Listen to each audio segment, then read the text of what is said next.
Professor Richard Wyn-Jones of Cardiff University, and Nathan Gill, UKIP's leader in Wales, is with me. Thanks for coming in, Nathan. You're welcome. So, I'm going to ask a question on behalf of lots of our viewers. Will you be standing in these elections to the National Assembly?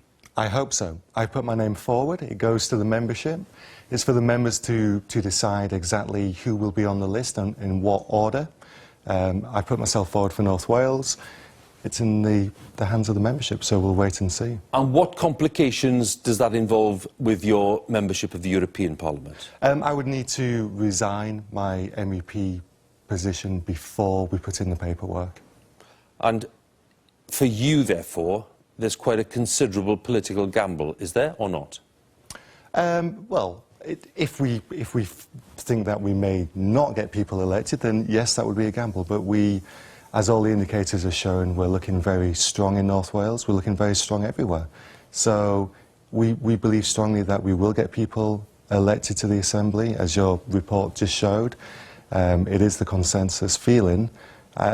Is it a gamble? Everything in life is a gamble. Let's talk about the kind of people you'd like to be elected with in that case. Mm-hmm. Let's just pluck a name out of the air and say Neil Hamilton, who has a rather controversial past. Is he the kind of person you'd like to be serving with in the National Assembly? I think your commentary was absolutely right in the respect that it is a goldfish bowl, the Welsh Assembly, let's face it. I mean, it's even designed to look a little bit like a goldfish bowl, isn't it, with the viewing gallery. So we do need to have a cohesive team, and that's what I've been pushing for all along. We need people who can work together as that team for 5 years, for the full term, because it would be disastrous for us if there were splits and if people left or you know, we couldn't work in that cohesive manner. I feel very strongly that the membership in Wales will make the right decisions. They will pick people that they want to represent them, and whatever team they give me, and if I'm on that team as well, we will work together. I'm convinced of it. If you were drawing up a list of ideal people to serve with, would Neil Hamilton be on that list? Well, you must remember that we are in the middle of a membership selection process right now. You must have a view. I do have a view, but it's very unfair of me to give that view, and well, you've just hinted to me now that you want a team that works together, and cohesion, a message that all of the viewers will understand, because clearly that makes political sense. Absolutely. I'm just wondering, where does someone like Neil Hamilton fit into that picture? Do you think he might fit into that picture? I think if the members decide that that's the case, then we will make it work, absolutely. But it's not ideal. During this selection process, which we are still in the middle of, you know, I cannot really comment on individuals who are putting themselves forward. I'm just thinking about the kind of individuals that you'd like to be serving with, because you're asking people to vote for you and your party, and your view as leader about the kind of people you'd like to see elected with you, if you are elected, is very important, and that's why I'm asking. My view as leader has been petitioned very strongly to our NEC, and as a result of that, we now have a full grassroots. You know, the members themselves are the ones who are going to be selecting the list and ranking it. So that is, my views have been expressed. OK, so let's take a name out of it and let's take a principle instead, which is that local parties should be electing people or choosing people who have strong local links. Is that important?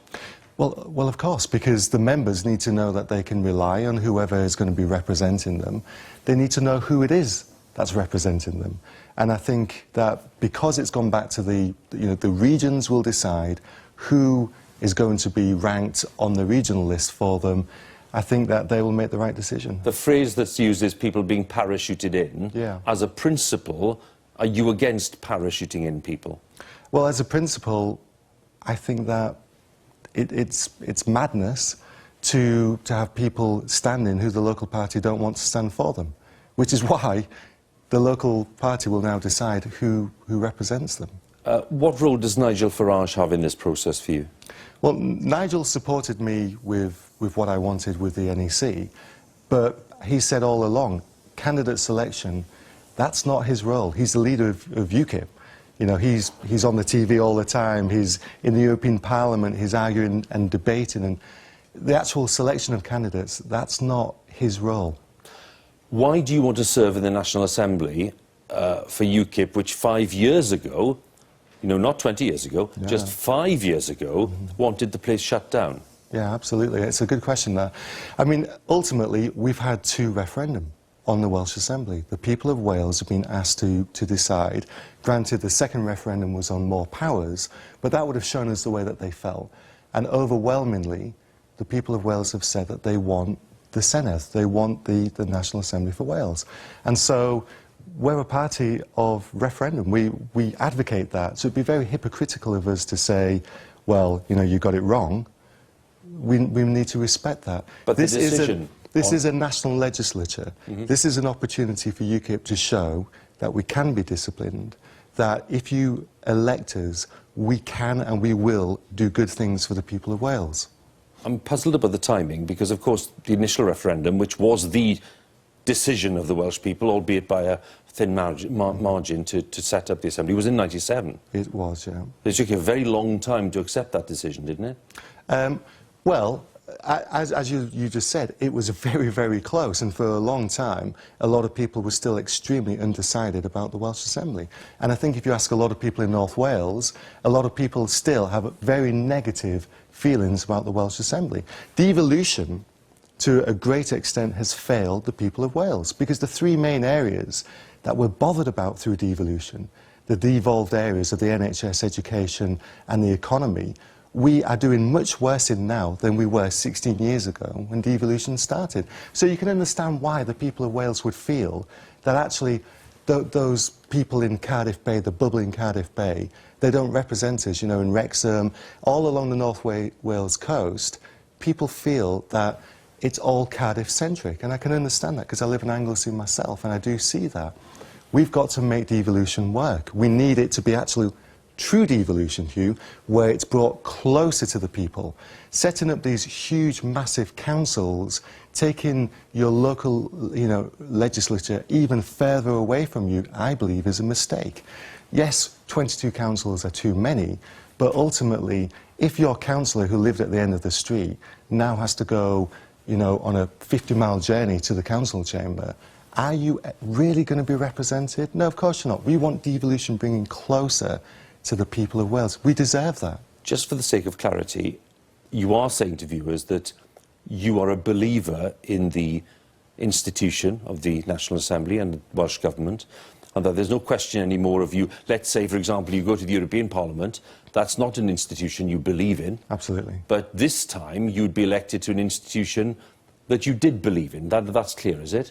Yeah, absolutely. In the European Parliament, there are certain things that we do not participate in, and we vote always. We will never ever vote to give the European institutions any more power. We will never vote to give them any more money. You know, we always vote against that. We're very clear. Whereas this institution, you know, the Senedd, it's there for the people of Wales. It must be used properly, though. It must be improved, because it hasn't delivered for us yet, and we believe strongly that if we're there, we can be a force for good. It's a crucial point, because, you know, we heard Richard refer to it slightly at the end of his contribution there. Would you be going to the Senedd with a view to playing a constructive part? Absolutely. Or would you be going in there to play really a destructive part? No. You know, UKIP is often seen as just we're against everything kind of a party. We're for way more than we're against. And as I said to you earlier, you know, this devolution settlement that we've got hasn't worked. It's not because we need more powers in the Assembly. It's because the powers that they've already got have been used very badly. The spending priorities that Labour have had for 16 years have not delivered for the people of Wales. We want to be a constructive part of the Assembly. We want to be there to get the voices and the views of those people who vote for us heard, and we need to make sure that actually people start to believe in this institution for the right reasons. 42% of people voted in the last Assembly elections. How many will vote in this one? You know, people actually voting with their feet by just ignoring it altogether. Well, that's not good for democracy, and it's certainly not good for the Welsh Assembly. We need to make sure that people actually believe that their vote and their voice will be heard and then will be acknowledged, and that the money that we get is spent in a sensible way, in ways that will actually benefit our children and our grandchildren. Nathan, I look forward to talking to you. You didn't frankly have the balls to put country before party.